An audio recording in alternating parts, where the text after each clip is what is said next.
And welcome back. One of the things that has become quite common, especially since I started creating YouTube content, is different people in my local area offering up free drum equipment to me. Sometimes this is because it's not in playable condition, and they see the DIY projects I'm doing, and they think it'd be better served in my hands than in a dumpster. This is great for me, as it gives me a nice stock of raw materials to work with in terms of different drums and parts for the projects I do, but I also receive plenty of drums and percussion pieces that I'd honestly feel guilty tearing apart to rebuild, because they're actually in pretty nice shape. I've shared videos in the past about my side hustle of flipping drums, and in today's video, I want to explore that a little more due to the recent haul I was given with permission to resell.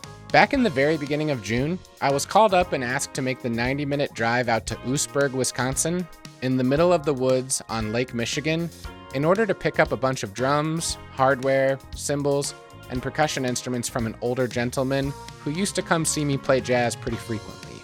From what he told me, he had a hobby of buying drums from flea markets, thrift stores, garage sales, as well as reselling platforms like Craigslist and Facebook Marketplace. I guess his wife had decided enough was enough though, and laid down the law, and so he asked me to take as much as I would like, with the hope that I could either use it myself, pass it along to some students, or just resell it on my own time. I filled my Prius from floor to ceiling and front to back with all sorts of different drum equipment, and made my way back home to Oshkosh. When I got back, I took the time to at least unload everything from the car and into my garage, and get a rough sense of exactly what I had taken in. When we were initially packing all of this up, I was taking whatever he handed me and putting it in my car, so I didn't even realize exactly how much or what specifically was in this haul. But after I got all of it in the garage, I had a better sense of exactly how massive of a job this was going to be.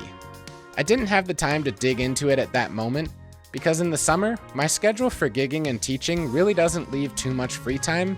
But within a few days, I started the process of moving all of this downstairs and getting an inventory. What have I gotten myself into? So to start, we've got two bell sets, one made by Mapex and the other by Ludwig. A vintage metronome, a Soundbrenner wearable vibrating metronome, a drum dial tuning device in a case with a number of cymbal felts, wing nuts, and drum keys, a set of 3 rototoms, a Ludwig student kit with 12, 13, and 16-inch toms, as well as a 14-inch snare and a 22-inch bass drum, a few steel shell snares, including this Mapex piccolo and this older and deeper Tama, a whole bunch of cymbals, including a couple splashes, a Sabian B8 X crash, 3 Meinl HCS crashes, a Sabian B8 ride, an older Zildjian medium ride, and an even older 21-inch Zildjian ride.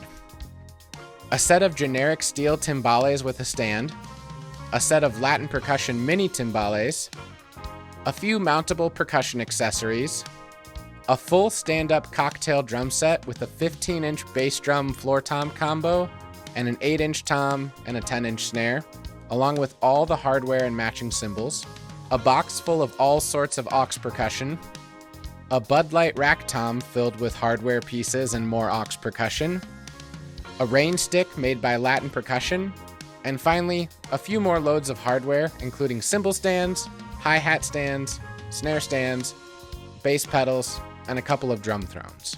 With all of this now downstairs, I could start going through everything to see what was salvageable and what was a lost cause.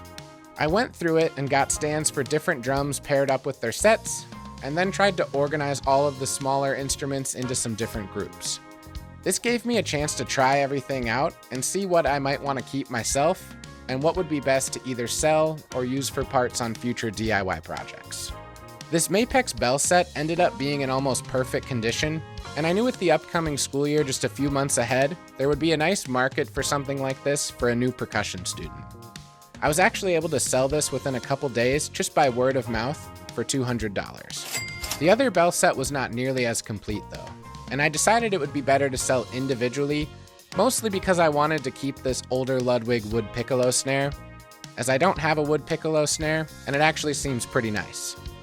The next morning, I started diving in with photographing and listing a few smaller pieces like these 2 vintage practice pads, the Soundbrenner wearable metronome, and the drum dial. I figured these would be too niche to sell locally on sites like Craigslist and Facebook Marketplace, so I opted to list these on both Reverb and Sweetwater's new selling platform, Gear Exchange. The task of writing descriptions, uploading photos, and creating listings takes a bit of time, but as you'll see, I decided to work in bunches in order to not get too overwhelmed by the volume of items I had to go through. Next up, I pulled out the cocktail kit and got it listed on both Craigslist and Marketplace, because even if I could get a better price online, I didn't want to deal with shipping this thing. And after listing it, I could break it all down and get it stored away in my back room to save some space. Next up was the glockenspiel, timbales, and rototoms. Again, just listing these locally on Craigslist and Marketplace. After a quick break, I came back and got more photos of a number of random stands for cymbals and snares, and then did the mini timbales. A few of these items, like the concert snare stand and mini timbales, I listed both locally and online, but much of the same process here as before of finding details about an item and creating a listing with as much detail as needed for a potential buyer. Over the next day, I repeated the same process for pretty much everything else I had no ambition of keeping, and by June 8th or 9th, all of the listings were pretty much live on their respective sites, and the sales started flowing in pretty quickly. So within a day, on June 9th, I was able to sell a snare stand for $30, bells for $25, and the rototoms for $60, all on Marketplace, getting full price of what I asked for. On the same day, I also sold one of the vintage practice pads on Reverb, and after listing it for $35, I was able to clear $20.90 after shipping and selling fees. On the next day, I sold a pair of Percussion Plus cymbal stands for $50 and the timbales for $50. I sold both of these on Marketplace, and I got full price for the cymbal stands and knocked off $10 for the timbales to get these things moved quickly. On the same day, I also sold the metronome watch on Reverb and was able to clear $47.28 from my $65 listing after accepting a lower offer and paying for fees and shipping. And on the final day of this weekend, June 11th, I managed to sell 2 splash cymbals together to a buyer from Craigslist for $30. On the next day, I sold a whole set of auxiliary percussion instruments, including a couple tambourines, cowbells, and various other instruments for $50, as well as the 3 Meinl HCS crashes for $100, both on Facebook Marketplace. The next item to sell was this random woodblock, which I never listed, but I got $10 from somebody who I knew was looking for something like this. A few days later on June 14th, the LP mini timbales sold on Reverb, and I got my full asking price of $120, but after fees and shipping, I was able to only pocket $98.25. The next day, I had a number of sales, starting with this cocktail drum kit, and I had originally listed this for $200, but accepted an offer of $125 after I had very little interest. The drum dial sold on Sweetwater's Gear Exchange, and I was able to pocket $36.88 after shipping. I sold this Mapex piccolo snare, which I never listed, but knew somebody who was looking to buy a snare, so that was an easy $50. And then I decided to list this rain stick by LP, and was surprised how quickly it sold for full asking price of $50, and I ended up with $39.93 in profit. Also, I really wish I could watch the delivery driver handle this and try to figure out what it is.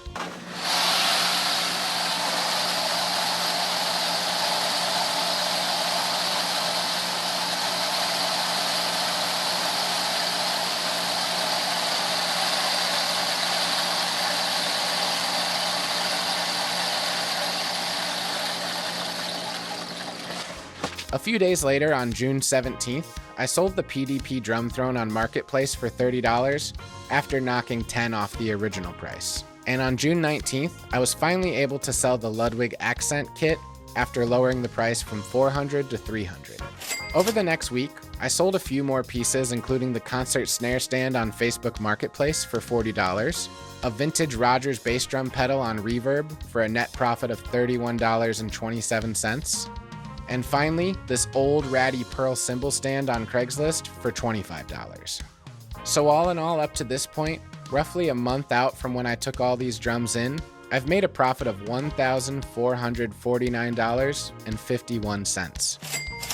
Not bad for zero investment on the front end, other than the time it took to drive out there and the gas. I wanted to do a quick breakdown of how each of these selling methods worked out, so here's a summary of how all the sales broke down. Sweetwater Gear Exchange brought in one sale for a total of $36.88. Craigslist brought in 2 sales for a total of $55. Next up was Reverb with 5 sales for a total of $237.63. Word of Mouth brought in 3 sales for a total of $260. And finally, Facebook Marketplace brought in 11 sales for a total of $860.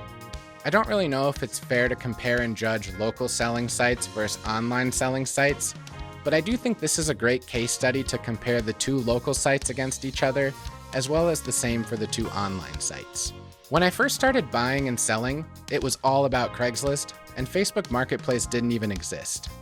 But clearly the tables have turned, and it's in the opposite direction over the last few years. Also, as a buyer, I find way better deals on Marketplace because I'll tend to get the mom cleaning out the basement, taking pictures, and just posting without really trying to get max value on a listing. And overall, Facebook seems a little bit safer.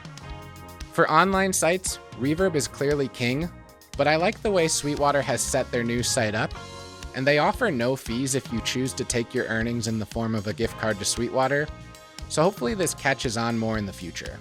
And lastly, I think people are quick to be dismissive of word of mouth selling, but it's still a useful method for me, so take that for what you will. I did have a few pieces of gear that never ended up selling, including an acoustic guitar pickup, a number of cowbells, an LP vibratone, and one of the practice pads, but I ended up just giving most of that stuff away for free to students or friends who might have a use for it.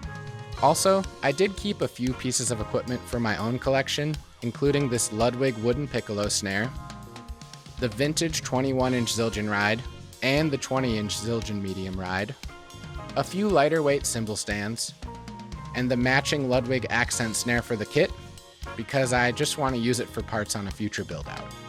I also kept a number of smaller odds and ends hardware pieces or accessories that might come in handy down the road, but other than that, I was able to move on from pretty much everything else and get my storage space back to a reasonable level. Oh, and I almost forgot about one last piece, the Bud Light Tom. It seemed to me like there was only one appropriate way to use this one.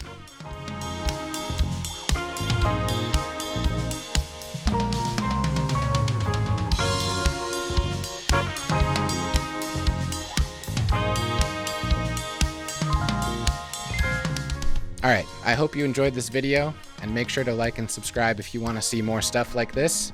And until next time, thanks.